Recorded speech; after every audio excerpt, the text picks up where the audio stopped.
Attorney Oliver Moeller binisita si Kim Chiu sa It's Showtime.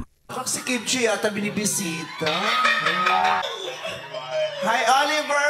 Bakit ka nagbalik? Just wanted to meet some people lang here. Some people. May pangalan ka ba na nasa isip mo ngayon? Maybe. Secret. Ala! Marami ang nagulat sa biglaang pagsulpot ni Attorney Oliver Moeller sa It's Showtime ngayong araw.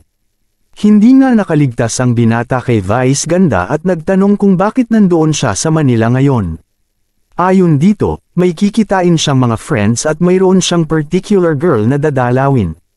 Pabiro namang sinabi ni Vice Ganda na si Kim Chiu daw ang dadalawin ng binata at agad namang na-focus ang camera sa Chanite Princess.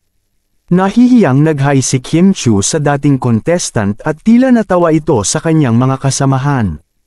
Ayon kasi sa isang balita, pumunta si Oliver Moeller sa Maynila upang pormal na mangligaw kay Kim Chiu at right timing din ito dahil malapit na ang kaarawan ng aktres. Kahit na nga si Michelle D ang nakapareha nito sa It's Showtime segment, ay sinabi nitong mas tumatak si Kim Chiu sa kanya. Pahayag ni Oliver ay I will spend my time here in Manila with some of my friends and of course I want to get to know someone.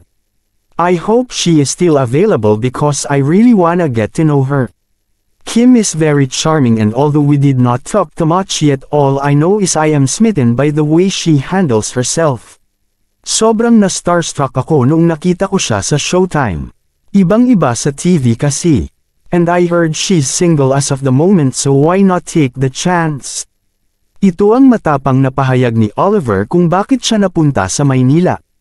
Sa ngayon, napapabalita ding nang liligaw si Paolo Avellino sa dalaga kaya naman may the best man win. Ayon nga sa netizens, bukod sa sobrang sikat ni Kim Chiu ngayon ay sobrang haba din ang hair nito dahil pinag-aagawan siya ng dalawang gwapong lalaki na sina Paolo Avellino at Oliver.